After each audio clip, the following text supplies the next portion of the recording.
Dhe ideja është që konferenca Rambujës nga Serbia të përdore vetëm për të fituar kohë dhe për të kriju fakte në teren.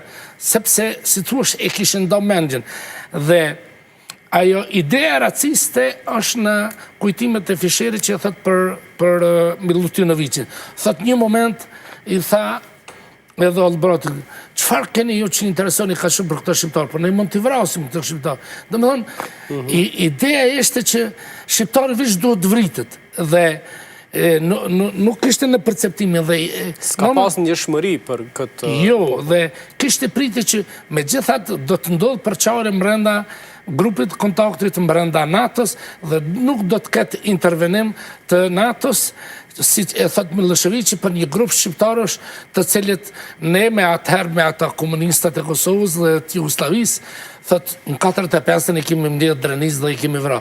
Dhe me thënë, ideja ishte që Serbia për përgatiti për një qysh e thot edhe Nauman, thot na e tha Miloševići, unë po përgatitë për një zgjidhje përfundimtare. Dhe unë thot si Gjerman, zgjidhja përfundimtare e dija çfarë do i binte. Domethënë që zhdukja dhe shporja e shqiptarëve. Dhe intenca ka qenë gjithherë në Kosovë Serbisë territoriale. Ideja ka qenë të kenë një Kosovë pa shqiptarë.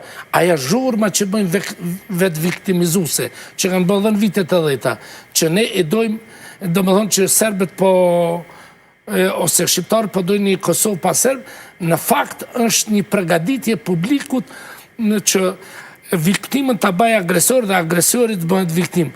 Dhe mbi këtë bazë unë mendoj që konferenca e Rambujës ka hap rrugën, ka hap shtegën e hecjes së Kosovës drejt pavarësisë.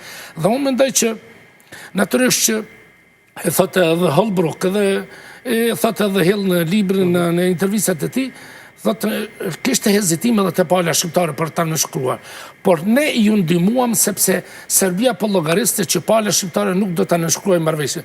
Dhe momenti kur e nënshkroi pala shqiptare marrëveshjen me 18 mars 1999, thotë, ata ishin të shokuar. Domethënë se të gjitha përgatitjet i kishin bërë që shqiptarët nuk do ta pranojnë, për arsye se Rambujë nuk parashiste pavarësinë e menjëhershme. Po domethënë ishte një proces, një nxjerrje e Serbisë hap pas hapi.